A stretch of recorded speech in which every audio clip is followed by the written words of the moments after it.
Dark Shield, la saga de Becca, capítulo 11, Exilio. Becca se movía por inercia, no sabía cuánto tiempo llevaba caminando y en algún punto de su camino había perdido hasta las ganas de vivir. Su mente estaba extraviada en todos esos rostros desconocidos, toda esa sangre, toda la angustia que mostraron antes de ser asesinados por Turstan, su guardián, pero sobre todo por las palabras de Rumstan antes de separarse. Paso tras paso marcaba una distancia inexistente entre ella y su remordimiento. Las lágrimas no paraban de brotar de sus ojos y nublaban con ellos su pensamiento. ¿Dónde estaba? ¿Por qué tuvo que regresar de la muerte si se convertiría en un monstruo? ¿Dónde había quedado su humanidad? Hasta su protector lo había abandonado. Pero ella lo entendía, no podía tener cerca a un monstruo tan terrible que solo existía para alimentarse de los demás. Se sintió absolutamente sola. El suelo comenzó a sentirse distinto, sus pies descalzos le avisaron haber llegado a una cantera. Pasó su antebrazo para limpiar sus ojos. Ante ella se encontraba la orilla de una saliente. Se acercó a ella y pudo ver la profundidad, alrededor de 20 metros. No lo pensó mucho. Un monstruo como yo no debería existir en este mundo. Se dijo. Dio un paso más allá de la orilla y se precipitó hacia el vacío. La caída no fue tan larga y el sonido apagado del golpe de su cuerpo contra el suelo rompió el silencio del lugar. El cuerpo de Becca quedó rodeado por un charco de sangre. De la sangre derramada, un círculo de mancha se iluminó y surgió Turstan, su guardián, preparado para atacar al agresor de su protegida. Furtivamente observó todo el entorno. No hostiles, pensó, si es posible llamar pensamiento a eso que pasó por su mente. Se acercó al cuerpo inerte de su ama que permanecía boca abajo. Lo acomodó mirando hacia el cielo, acercó su rostro al de ella y lo besó. No de una manera romántica, sino algo más instintivo, como cuando una mascota besa a su dueño herido para reconfortarlo. Las heridas abiertas comenzaron a cerrarse dejando unas cicatrices que parecían muy antiguas. Las articulaciones dislocadas se reacomodaron como debían estar. De no ser por la sangre embarrada en su piel y cabello, y la salpicadura en el suelo, se diría que allí no había pasado nada. Becca comenzó a recuperar la conciencia y al abrir los ojos, se percató del hermoso azul en el cielo, de las aves que trinaban como era su costumbre. No sentía ningún tipo de dolor físico pero su corazón permanecía quebrado. Sus lágrimas volvieron a brotar. ¿Por qué? Pensó mientras se acurrucaba en el piso, ¿por qué no me muero? Alcanzó a distinguir a su guardián momentos antes de que desapareciera sumergiéndose en su sombra. Intentó llamarlo pero las palabras no salieron de su boca. Un instante después, Turstan había desaparecido. Su ropa estaba salpicada de sangre y su estómago comenzó a gruñir de nuevo. Allí mismo donde había despertado, se enroscó como un ovillo y así permaneció hasta que la noche cubrió todo con su manto. El carromato arribó al amanecer a Widastar. Recorrió rápidamente las calles de losas medio vacías de la mañana citadina hasta llegar a los cuarteles de la guardia que se ubicaban en la parte posterior de una gran torre del consejo. Los miembros del escuadrón de Melibea descendieron de la carroza, igual de incómodos como cuando viajaron a Rosenvalles. Bien, equipo, dijo Melibea como ordenanza, regresen a sus habitaciones en el cuartel. Aprovechen su tiempo para descansar de este incómodo viaje. Melibea estaba frente a su equipo, orgullosa del desempeño de sus compañeros en su primera misión, y se notaba en su mirada. Iré a reportar los resultados de nuestra misión con el consejo.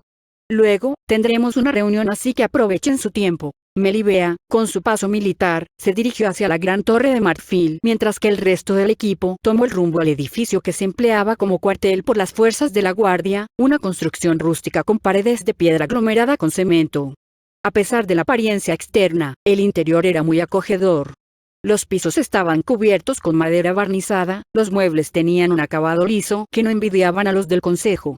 Dentro de este edificio, los guardias usaban habitaciones en parejas. Sasha miró cómo Melibea se alejaba. Es tan genial la capitana. Tan galante, tan guapa. Interrumpió Lucrecia que también la veía alejarse, a un lado de Sasha, justo así se veía mientras se alejaba después de haberme salvado la vida hace 8 años. ¿Te salvó cuando eras niña? No lo sabía. Comentó Sasha. Sí. ¿Quieres escucharlo? En realidad no. Hace 8 años, surgió un grupo radical de mantés en Byzance. Abogaban por la superioridad de los mantés sobre los blancos y querían reformar las leyes para permitir su esclavitud. Continuó Lucrecia mientras las dos caminaban rumbo al cuartel. Ante la negativa de la mayoría de los representantes, decidieron tomar el control por la fuerza. Ese día, había acompañado a mi padre a la alcaldía de la ciudad principal para un trabajo escolar. Recuerdo que un grupo de 20 mantes irrumpió el lugar con terromancia y se dedicó a tomar rehenes. Me separaron de mi padre y me llevaron con el grupo donde iba el líder. Yo, toda linda y pequeña, con un padre súper influyente, era un perfecto rehén. Pero, por lo mismo, estaba totalmente asustada, pero nunca me hice encima del miedo. Nunca pasó eso. Lucrecia mantenía ese aire altivo a pesar de que, por su tono de voz, estaba revelando cosas innecesarias. Luego continuó con su narración. Huyeron de la alcaldía cuando la mayoría cayó ante la guardia de Bizanz. Desgraciadamente me arrastraron con ellos los 5 dirigentes y recuerdo que llegamos a unas ruinas del imperio. No sé cuántos días pasaron, pero esos sujetos no tenían buenas intenciones. No me daban ni siquiera agua, me usaron de tiro al blanco, me amenazaron de muchas formas, algunos las cumplieron. Sasa notó un gran dolor en los ojos de Lucrecia a causa de los recuerdos. Supuso que debió haber experimentado cosas terribles y que lo mejor era avanzar rápido en el asunto. ¿Y la capitana? Pues sí. Continuó recuperando el brillo en sus ojos, después de varios días que estuve encerrada en una especie de cripta, cuando había perdido toda esperanza de regresar a mi hogar, ella apareció. Era de noche, porque en donde estaba solo había una rendija que apuntaba al cielo. Escuché el sonido de la tierra que se desgajaba del uso de la terromancia y algunas explosiones de peleas con piromancia. Por cierto, allí en las ruinas, llegaron más de esos supremacistas. Por eso, aunque no vi gran cosa, seguro que fue una batalla épica. Cuando el ruido se fue apagando, el líder levantó la losa y me sacó de la cripta. Yo ni tenía fuerzas para oponerme. Me envolvió con su robusto brazo y cuando iba a escapar, apareció ella. Su uniforme era más sencillo y su cabello era más largo, pero tenía esa misma determinación en sus ojos. La capitana se interpuso en su paso y le dijo: «Suelta a esa preciosa niña que algún día haré mi esposa». Sasa frunció el ceño molesta mirando a Lucrecia. Su rostro expresaba: «¿En verdad crees que me voy a creer eso?». Lucrecia rió sonoramente apenada. «Está bien». No lo dijo así, pero sé que lo pensó. El líder, que era un terromante, la atacó, pero la capitana evadió todos sus ataques de la manera más heroica que jamás se ha realizado mientras buscaba acercarse para rescatarme. Su actitud tan gallarda logró que recuperara la fe de que todo saldría bien, a pesar de que el terromante detuvo sus ataques contra ella y apuntó una navaja hacia mi cuello. Le dijo que si no lo dejaba escapar, me cortaría el cuello. La capitana apagó su llama y se hizo a un lado. Acto que el maldito criminal aprovechó para atacarla con una roca. ¿Has visto esa cicatriz detrás de su oreja? Ese desgraciado se la hizo. Las dos ya habían llegado al cuartel, pero Sasa se detuvo para terminar de escuchar la historia de Lucrecia. Ella había visto la cicatriz y cuando le preguntó a Melibea por ella, le había contestado que se trataba de un recordatorio del mal que la gente puede alcanzar. ¿Y luego? Le preguntó Sasa en cuanto se detuvo.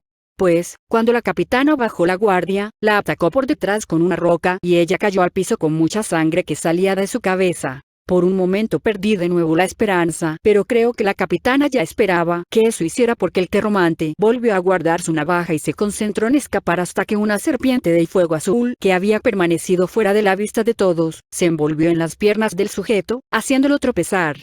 Mientras caía, él me soltó. Yo miré hacia atrás y allí estaba la capitana extendiendo su mano hacia la serpiente de fuego que se enroscó en la cabeza del terromante. Este intentó quitársela pero no pudo hasta que cayó al piso después de unos segundos.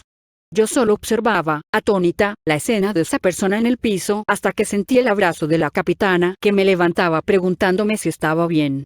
Esas palabras activaron mi llanto desconsolado para sacar todo lo malo que me había ocurrido durante el secuestro. De allí, me llevaron a la ciudad donde regresé con mis padres. Pero la imagen de mi salvadora y sus acciones permanecieron en mi mente.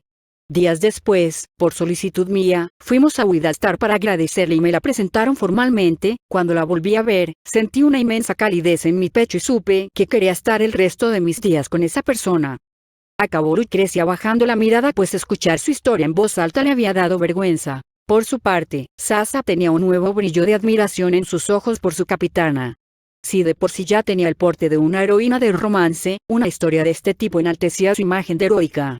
¿Y tú?, preguntó Lucrecia dejando atrás su vergüenza y manifestando los celos que le habían hecho comenzar esta plática. ¿Cuál es tu historia con la capitana? Pues ya te dije que hemos compartido la habitación desde hace 3 años. Maese Ariostos la comisionó como mi tutora, así que hemos estado conviviendo todo este tiempo. Aunque nunca antes había salido en una misión con ella, Lucrecia la miró con detenimiento. O sea que eres como una especie de hija adoptiva.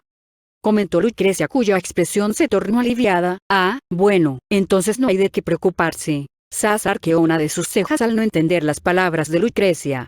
Ya que somos miembros del escuadrón, llevémonos bien. Como si fuésemos familia. Continuó Lucrecia. Lucrecia extendió su mano. Sasa la estrechó con la suya, siempre cubierta con sus guantes. Luego atravesaron la pesada puerta de entrada al cuartel. Por cierto, eres una nieromante, ¿verdad? Continuó Lucrecia, no podría leer mi sueño para conocer mi futuro. Me interesa saber sobre mi vida romántica. No me gusta usar mi mancia. Dijo Sasa muy seria. Lucrecia se sorprendió. Sasa, con firmeza en su actitud, prosiguió su discurso. Es horrible decirle a las personas las cosas que le depara su futuro, sean buenas o malas. Si son buenas, la gente se vuelve complaciente, si son malas, se vuelven paranoicas. Pienso que al final, les estás haciendo un mal al leer su sueño. Por eso solo la utilizo para misiones. Cuestiones de vida o muerte. Pues qué aburrida. Exclamó Lucrecia decepcionada, levantando sus brazos para espabilarse. En Byzance, los soñeromantes son muy populares. Son consultados para todo. Mi papá es el más respetado de todos. Los 3 últimos alcaldes lo han contratado como asesor. Sasa guardó silencio y continuó caminando por el corredor que dirigía a las habitaciones. Eva entró a su habitación, un espacio bastante sencillo constituido por 2 camas con dosel, una mesa al centro y un par de sillas. Había un pequeño ropero empotrado en una de sus paredes y un par de cómodas a los lados de las camas. Solo una de las camas estaba hecha y sobre ella se encontraba un grueso volumen que recopilaba romances de todas las regiones de Topalnemisia. Eve se retiró el velo de sus ojos, mostrándole a nadie sus ojos cuya esclerótica era de color violácea y su pupila era de un negro brillante. Pocas personas habían visto sus ojos desde que fue reclutada en la guardia. No tenía intención de dejar de usar el velo, pues esas vendas de seda le servían para evitar preguntas incómodas. Su madre murió mientras Eve estaba gestándose en su vientre y su cuerpo fue poseído por un daemon que la convirtió en una reviniente. La reviniente estuvo viajando y asesinando para alimentarse por el resto de la gestación. Un escuadrón de la guardia la persiguió y, mientras peleaban, Eve nació. El reviniente la abandonó en el interior de una casa e intentó escapar, pero, por el agotamiento posterior a la labor de parto, no llegó muy lejos y fue exterminada.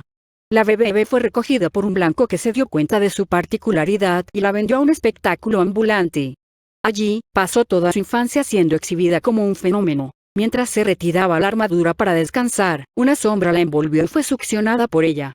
Con la velocidad de un parpadeo, se encontró en el mismo salón privado de la torre del consejo al que siempre llegaba cuando se transportaba usando las sombras, una habitación que reconocía con facilidad y que la llenaba de angustia por lo que sucedería a continuación. La sombra la mantenía sujeta. Ella estaba rendida. Había sucedido tantas veces que ya ni forcejeaba para intentar zafarse. ¿Sabes qué? De no ser una emergencia, no te buscaría. Soji entró caminando a la habitación desde una sombra. En su traje y su cuerpo ya no había evidencia de todas las heridas que había recibido cuando se enfrentó a Becca. Perdí demasiada sangre en esta ocasión. Pero aún no como nada. ¿Crees que me interesa? Ya después podrás comer tranquilamente. Soji se acercó a la semivestida Eve y ladeó su cabeza a fin de descubrir el cuello de la hermosa muñeca de porcelana. Luego hizo un pequeño corte utilizando las mismas sombras que la sujetaban y comenzó a chupar la sangre que brotaba. Eve cerró los ojos y distrajo su mente con maldiciones y castigos que dedicaba a esta mujer que le había estado haciendo esto desde hacía 7 años. No tenía forma de evitarlo pues Soji la dominaba por medio de un pacto. Se aprovechó de su naturaleza híbrida y del hecho de que Eve desconocía que un nigromante podía subyugar a su voluntad a un daemon si conocía su nombre y lo sometía. Cuando Soji la encontró, poco tiempo después de haber escapado del espectáculo de fenómenos, la doblegó y se dedicó a utilizarla como fuente de alimento y desestrés, pues no la consideraba un ser humano. De esta manera, Soji ya no tuvo la necesidad de buscar víctimas entre los presos de las celdas de la guardia. Los funcionarios encargados habían estado haciendo numerosas investigaciones por las desapariciones de reclusos, asumiendo que se trataban de fugas permitidas por los guardias. Sin embargo, todas habían sido detenidas por su padre. Además, gracias a la resistencia sobrehumana de Eve, Soji podía alimentarse bien sin que ella muriera. Esto ocurría una vez a la semana, aunque había veces que, como en esta ocasión, Soji llegaba de improviso y se aprovechaba de ella. Melibea entró a uno de los tantos salones del consejo, el salón donde se reunían los 4 que se llamaban a sí mismos como el círculo interno del consejo. Orfeus, el creatomante, padre de Soji y el más longevo. Ariosto, el oniromante que se distinguía por su larga barba blanca. Medea, la runomante, una hermosa mujer madura. Y Ovidio, el ilusionista, el más joven de todos. Soji también pertenecía a este círculo, pero no hacía ninguna aparición en público ya que ella no existía. Melibea se percató que Orfeus no se encontraba. Melibea se reportaba directamente con ellos ya que, gracias a sus aptitudes y desempeño en su carrera militar, había demostrado ser un elemento confiable y con ella se había decidido crear un escuadrón élite para misiones que requerían de absoluta secrecía como los referentes a los nigromantes. Por ese motivo se había incluido en su escuadrón a Eve y a Sasa. Mis señores, dijo mientras saludaba con una reverencia a su audiencia, vengo a presentar mi reporte sobre la misión del reviniente de Rosenvalles. Adelante, capitana. Dijo Medea. Cuando llegamos al lugar y comenzamos a investigar sobre el reviniente, nos topamos con que habría una invasión belloa e inminente a la ciudad de Rosenvalles. Así que tuvimos que suspender la misión para enfrentar la típica invasión. Luego, durante la invasión, la joven oniromante descubrió que la ciudad sufriría una catástrofe de gran magnitud, probablemente relacionada con la reviniente. Se optó por esperar a que ocurriera el evento de las penumbras para salir a buscar al reviniente, sin embargo, la misión se suspendió ante la llegada de Maese Soji a Rosenvalles. Así que volvimos como había sido estipulado cuando era oficial del escuadrón del capitán Gerard en anteriores ocasiones. Nos gustaría que contestaras algunas preguntas. Comentó Ariosto, ¿tuvieron contacto con la reviniente? La sargento Eve pudo oírla en una ocasión mientras manipulaba un trarconet que había llegado a la ciudad. ¿Manipulaba? Preguntó Ovidio. No podría afirmarlo con certeza pero creemos que era así. ¿Fuiste testigo de la ola de devastación? Preguntó Ariosto, ¿cómo la describirías? Se trataba de oscuridad convertida en tentáculos afilados que destrozaban todo a su paso. Tomando como referencia al poder de la oficial Eve, intervino Ariosto nuevamente, ¿cuál sería la escala para el poder que tenía el reviniente? Yo calcularía, por lo menos, 100 veces más fuerte, basándome solamente en el poder de las sombras. Contestó Melibea e inquirió, no sabía que la oficial pudiera manipular Belloae. Melibea conocía bien a Eve y sabía que eso le era imposible pero quería sacar más información del consejo sobre esa supuesta reviniente. No puede, contestó Orfeus cortante entrando a la sala. Muy bien, Melibea. Intervino Medea, te puedes retirar. Su siguiente misión aún no ha sido definida. Dijo Ariosto, continúen con los entrenamientos de tropa hasta nuevo aviso. Y avisa a Sasa que nos veremos a las 3 en el lugar de siempre para nuestra clase. Sí. De inmediato. Contestó Melibea y salió de la habitación. Cuando todo quedó en silencio los miembros del círculo interno regresaron a su conversación. No podemos permitir que esa nigromante se pavonee por allí. Dijo Medea. ¿Qué haremos para apoyar a Soji a que acabe con esa niña? Preguntó Ovidio. Pensé en mandar a Soji con el equipo de Melibea, comentó Ariosto, pero de ser así, Soji perderá y ya saben qué pasaría si Soji muere. Que Mikista lo impida. Exclamó Medea. Hace tiempo, intervino Ariosto, vino una joven ilusionista a la biblioteca. Dijo que estaba buscando textos antiguos para poder revisarlos. ¿Y eso qué? Hay muchos runomantes que buscan runas desconocidas en los textos antiguos. Comentó Medea, yo misma encontré 3 nuevas runas entre esos textos, aunque conocí su uso hasta que las activé. Pero se trataba de una ilusionista. Contestó Ariosto. ¿Una ilusionista? Preguntó Ovidio, ¿de qué podría servirle a un ilusionista? ¿Podría ser que la chica pudiera conocer la lengua del imperio? Preguntó Orfeus. La pregunta será cómo la pudo haber aprendido, en caso de que sea así. Dijo Ariosto. ¿Aún la recuerdas, Ariosto? Preguntó Orfeus. Ah. Por supuesto. Era toda una belleza solo opacada por la presente. Se dirigió a Medea. Medea se tranquilizó, estuvo a punto de lanzar un reclamo. Pues llamen a un ilustrador. Esa podría ser la siguiente misión para el escuadrón de Melibea. La celda era oscura y fría, se ubicaba en los sótanos del cuartel de la guardia. Se trataba de una prisión en la que a los criminales se les encerraba antes de ser trasladados a la que sería su morada al tiempo que se estipulara en su condena. Hasso acababa de ser recluido apenas 2 días atrás. Su frente tenía una runa de bloqueo tatuada en la piel. Había asesinado a su prometida cuando ésta le confesó que estaba enamorada de otro hombre y que pensaba cancelar el compromiso. Había sido arrestado por la guardia, sellado en sus instalaciones y encerrado en los calabozos. Aún en ese momento, rascaba la roca intentando activar su terromancia. «¡Maldita sea!», gritaba, «no fue mi culpa. Ella fue la que me engañó». Eve lo observaba desde una sombra. No mostraba ningún signo de arrepentimiento por su crimen. Haso comenzó a arañarse la frente tratando de deshacerse de la runa. Si tan solo tuviera mi mancia, esta prisión no sería nada. Se percató de la presencia de Eve. Esta se veía agotada y muy débil. Sin embargo, Haso solo se enfocó en los extraños ojos que lo observaban y la mirada voraz que se había posado en él. ¿Cómo lograste entrar? Las penumbras lo envolvieron y cubrieron a Haso de la misma manera que ella había sido atrapada por Soji. Se acercó a él con bastante esfuerzo, casi arrastrando los pies. Perdón por lo que voy a hacerte, dijo como un susurro. Generalmente, podría comer cualquier cosa para recuperar mi vitalidad arrebatada como cualquier persona normal, pero estoy a punto de entrar en frenesí por el hambre. De igual manera, con las penumbras hizo un corte en el cuello de Haso y se dedicó a chupar la sangre que brotaba de la herida. Eve era un híbrido de daemon y humano, por eso ella podía comer de manera normal para alimentarse, pero cuando era vaciada por Soji tenía que recurrir a alimentarse como un daemon de la sangre de un ser humano. Mientras bebía la vida del prisionero maldecía a Soji y se juraba alcanzar su venganza. Al fin y al cabo ya no estaba sola. Final del capítulo 11. Final del primer arco.